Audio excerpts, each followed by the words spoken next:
Oh, I fly so much better this time than the last time I was here. Oh no, whoop, and I crashed. I hit a pillar.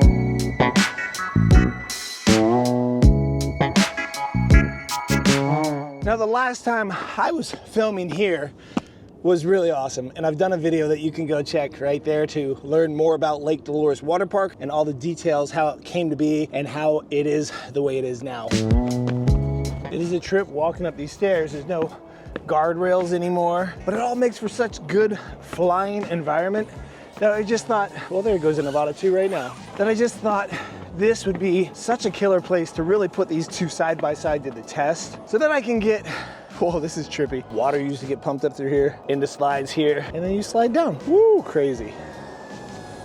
In addition to Rockahula's exciting water slides, let's take a quick look around from up here. This is the highest vantage point of the old abandoned water park. And then we're gonna go down there and get these things up in the air. If you have any questions, that's what the comments are for below. Now, like always, when I do these side-by-side videos, these review videos, I don't get super into technical details of everything.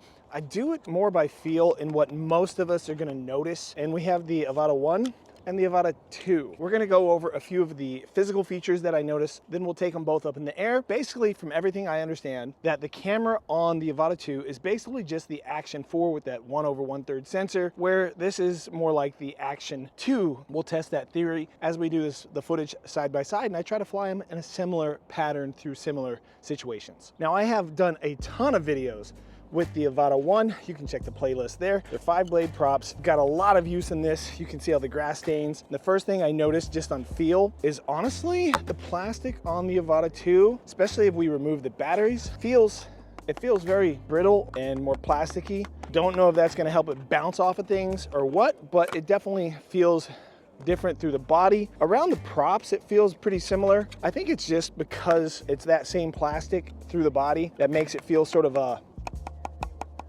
with the Avata 1, it's all hollow inside when the battery's out, and it's just a brace.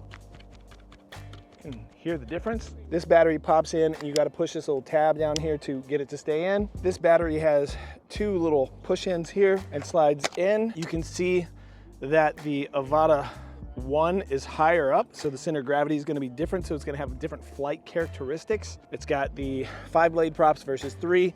They're pushers instead of pullers or inductive, or however you would say the difference. One big complaint on the Avata 1 a lot of people had was that the SD card is tucked away here in the prop guards. The USB-C is also there, where here they've moved it right here. Super easy access. Get it in, get it out, not a problem no matter what size fingers you have. The gimbal guard, real easy to use on the Avata 1. Just pulls it off and then sort of rotates back on. Sometimes it is a pain to get back on, as you can see. On the 2, sort of same kind of concept, except you just pull it off and push it back on while you're pinching, and it goes on. It's actually easier to use than the Avata 1. From what I can see, the Avata 2 looks like it's going to be a full repair. You have to take this whole housing off if you do crash it and you need to replace these prop guards, where on the Avata 1 you can remove those. You have a little bit more flexibility if you know how to work on stuff, where it looks like even if you know how to work on stuff on the Avata 2, it's going to be a royal pain in the butt. But I would suggest if we go with the Avata 2 to get the carry fresh, because you are going to be flying close proximity to stuff, which means the odds of hitting something or breaking something goes up tremendously. Last time I was here, these were the only slides left in the park, and they still seem to be the only slides left in the park, and the little skateboard ramp is still down there too. This is like the roof that's caved in because people came out and burnt this shit down, which is really pretty lame. What I'm gonna do is one quick flight. Ken's gonna follow me, that way we can get a very similar flight, and then we'll talk about all the different features like the RC and how different the remote control or the dildo stick slash wanker is. So make sure you do stay through this whole video, because we're gonna cover a lot of the basics here to decide if I wanna spend my money, and if I do, you probably do too. So make sure you check Don't put your goggles up like that. You don't want the sun. I was just putting them on my face. He's referring to the goggles. You get the sun, they'll do little burn-in spots. Oh crap, no, I'm kidding, I don't have any burn-in spots. If you're going at 12, I should go at 14. All right, I'm coming out through the lazy river. I'm going towards that building. All right, I'm following you there. I'm gonna go to the window on the right. Ooh, that's so much easier than it was. Oh, there's shit on the ceiling dropping down. All the way through, I'm gonna make a right-hand turn before I hit that tree. Come back on the other side of the building. You're behind me? Yeah, I see you. I'm headed back towards us. I'm gonna drop in the lazy river and go to the right under the bridge, right under us. I'm just gonna follow it till I get down to this other. Down lower than you? Okay, I'm just like right at the top of it, bouncing a little bit. When I get past this dead tree over here, this other roof. Oh, that's another bridge. I went over that bridge. I'm under it. Okay, I'm gonna go left to this building here, where these kiddie slides are in the skateboard ramp, down low by the skateboard ramp. I lost you. I'm gonna go to the right and go up to the top where all those old slides used to be up top. There's like a little dirt road over here to the left of that. I should have checked to see if I was in horizon lock or not. I don't think I am. I'm gonna go up past this and do like a left orbit around it. That highest point over there. I'm on the outside of you. Okay, cool. I'm just like hugging close to it. All right, 2 orbits, that's good. I'm gonna go over the top of it, and then come up higher and sort of drop down. And I'm dropping down almost identically coming down towards us. Ooh. God, that's so loud. Yeah, right? Big difference in volume. Are you still in the river? Oh yeah, there you are. I'm hitting bridge 2. Oh, water on the ground, don't hit that. Don't hit it, don't. I'm hitting right up. I'm going up out of the water, up out, up high, up high, up high. Oh, there you are, way over there. Going by the building over there? Yep, burning building, over the roof on the burning building. Second burning building. Whoa, almost hit that. I'm over here by the pink building. Woo! I've lost you. I'm in burning building. I'm over here sort of by us. I think I'm gonna go up this hill again and just get a shot up on this hill through these Chinese looking walkway things. Oh, I fly so much better this time than the last time I was here. Well, I've gotten so much more practice, right? Oh no! Whoop! And I crashed. And I hit a pillar. That doesn't sound good. Turtle mode failed. That didn't sound good, dude. I think No. you got a busted ass prop. And we'll see how durable the Avata 1 is. Let's go check it out. And normally when you crash these things, they do pretty good. There's a turtle mode in both of these, which is taken from real FPV stuff where you can do a combination of things and it flips it back upright. It kept giving me an error message, so turtle mode was not working. There it is right there. We'll see if it's busted or not. Another thing is you can set up so it beeps, and that's what we're hearing right now. Oh, that's why turtle mode's not working. I don't have a prop. Oh, it's got some sand in it. Definitely got some sand in it. Hopefully we got some shots with that, and hopefully somebody has a spare prop with them, because that's not gonna be flyable. I can say I've flown this thing so many times, crashed it so many times, and never busted a prop into pieces like that before. And the one time I don't bring any spares with me, I bust one into pieces. Hopefully somebody down here has an extra prop. Otherwise, we'll be, well, I'll be sort of shit out of luck. Does anybody got extra Avata 1 props? You blew off the prop. You blew it off. You got a prop? And those Can I buy it off screws you? are still there. I'm trying to do a side-by-side. I can't even fly it again to finish the side-by-side. That's the cool thing about the drone community is so many people are willing to help other people in a situation like this. Not to interrupt this video, but the one thing I really wish I had brought with me was spray paint. I wish I could have tagged something myself while we were here. The 2 dildo sticks, quite a big difference in size, as you can probably see. The old one is quite a bit bigger, you know, for her pleasure, and the new one is a little smaller, and that's for the rear end. It's Bob size. Well, you don't want to take it in the rear end, do you?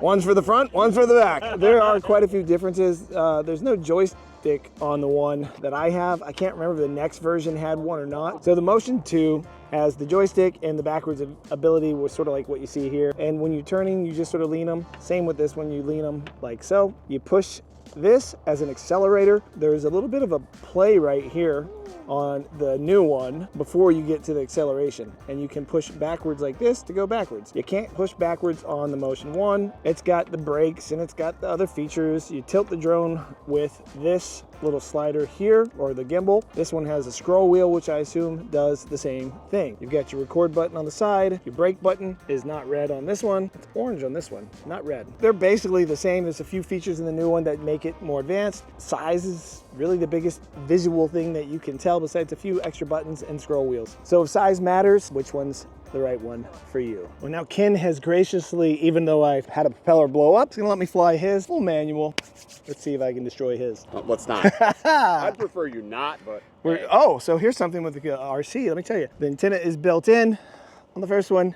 You gotta flip it up. Besides that, they're exactly the same. You're gonna get more range, and because it's 04 right now, technically it is not working. There's rumors that it will be backwards compatible. We'll see in the future. Usually that's what DJI does. That's nice. So when you give it back to me, I'll be able to automatically know where my diopter is supposed to be. So the camera is really nice in the goggle feed. I can tell you that right now. I'm gonna do just sort of a slow pass by on some stuff. Flying it like this, I can't tell a huge difference in the way it flies. Now I do want to make mention you're flying in wide mode 4x3, so that's got to be run through gyro flow. Okay, you know, I definitely recommend you guys do that when you're flying because it's nice to be able to see a bigger field of view. Real people fly 4x3 because you're seeing more than 16:9. You have to have your peripherals top to bottom is more on 4x3. So I usually use the inboard stabilization. For this footage that you're watching, Ken's gonna use the gyro flow. I can almost guarantee you that the stabilization on this is as good, if not better, than the first one. A couple of reasons I'm going to say that, and one is because, you know, technology, it just gets better every time, and two is the camera's better in this, so it's going to pick up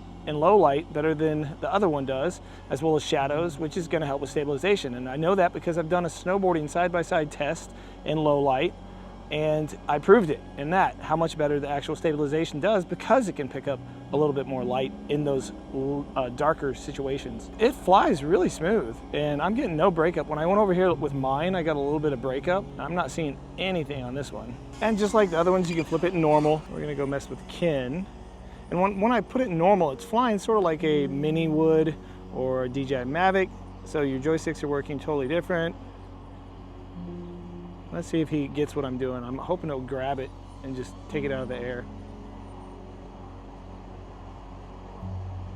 See, in manual, this would be really hard to do, is to follow him like this.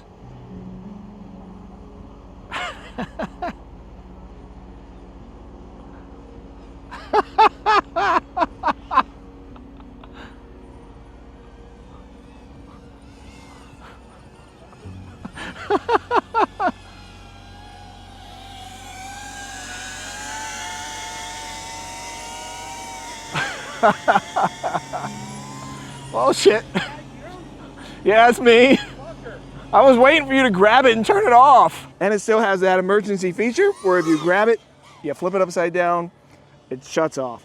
I wouldn't do that with a 3-axis gimbal because it can and will eventually jack up your gimbal. I don't know if I speak from experience or not, maybe, but I wouldn't recommend it. This is like more of a 2-axis gimbal, so it doesn't do the side-by-side, which doesn't hurt it when you do the flippy flop. Now we can talk about a couple other things like flight time. Yes, the batteries are similar in milliamps if I'm not mistaken. They aren't the same milliamps. The new one is actually a smaller milliamp, which you would be like, well, how's it getting a longer flight time? Because it's more efficient, because the way a drone is designed, the structure of it, the aerodynamics of it, as well as the technology and the batteries themselves. So you're getting close to 15 minutes in manual. And with the first one, I get about 8 minutes, but I also live in the mountains. I think I might be able to push 9 to 10 minutes in a situation like this. 4 to 5 minutes or even 6 minutes more flight time in a battery with less milliamps. It's sort of mind-blowing, to be honest. So if you find an old Avata 1 and say you can find one for 600, 800 bucks for everything versus 1,500 for the brand new one and you're tight on a budget, I'd say get the old one. But if you have the money, spend a couple extra $100 and get the new one. That's what I would suggest. That's highly what I am thinking of doing, is selling some of my other drones. Do have the original Mavic, the Mavic Air 1, the Mavic Air 2, and a bunch of other things. If you're interested in buying one, hell, I'll sign the damn thing for you, draw a picture on it, since that's what I do. My day job is tattooing, Summoning Tattoo. They're in Silverthorne, Colorado. If you want to come get a tattoo, come see us. It's my shop. We do great work. We have a new tattoo channel that I'll link below if you're into tattoos. I'm gonna go ask Ken if he has any last minute things to add to this. So Ken, you've been messing with the Avata for how long now? Which one? This one or the second one? Both. Both? 2 years now, I guess that's been out. So the new one has just been out to the public a week or so. How long did you actually have it before being able to put your videos out? I had it 35 days before they actually released it to the public. What are your pros and cons with it, just in general, not versus the first one, just in general? All right, so your pro is obviously you're gonna have batteries that you can just set and forget. You can't do that with a normal FPV drone. I would say the other pro is the camera is way better. You don't really necessarily need to mount a GoPro on there. You just get great video straight out of the box of it. Transmission is better. It's also a lot quieter. And then of course we have better SD card placement, which is really, really nice. Now the cons of this is the fact that it is plastic still, so if you hit something, you may break it. It's not as repairable as the first version, or if you built a drone where you can fix it yourself. This, you're probably gonna need DJI Care refresh and send it out. Goggle-wise, we're still getting pretty good battery life. They fixed the light leaks. It is still a little bit awkward, but ultimately I think most of the pros far outweigh the cons. And if you're somebody who is on the fence or likes FPV, but you're just over all the so-called fuckery of dealing with batteries and charging and fixing and tuning, this is a great way to go. Like I said, it's not for everybody, and those die-hard enthusiasts will always hate DJI and how simplistic they've made it. That's just how it goes, but they'll have to get over it. There's one thing that I noticed, I said this earlier in the video, the plastic to me around the drone itself feels sort of cheaper. Yeah. Do you think so? I tap it, especially with the battery removed. I don't know if it's because it's thinner, it's the same plastic and it's just thinner, and the first one, it's thicker because it's more like a roll cage. It's noticeably more fragile, I think, and I think if you look at the airframe itself, the older one was like an exoskeleton, right? As to where this is not, where it's like more of a unibody design, and I think that unibody design makes it a little bit more vulnerable than the first generation. So you definitely, like, I'm serious, you definitely don't want to crash it. And if you are going to crash it, make sure you go to the originaldobostore.com, pick up a set of rib riders. Shameless plug. The rib riders, I would definitely highly recommend for this one. And if you're using one of the older goggles, the thing to hold the battery, both will be linked in the description below. And with that, I hope you guys enjoyed the video. Make sure you hit the stupid little subscribe button and the bell notification, and leave a comment, because I do try to respond and keep your comments in the back of my head in case I'm looking for a new video idea. Until the next one, we'll be seeing you.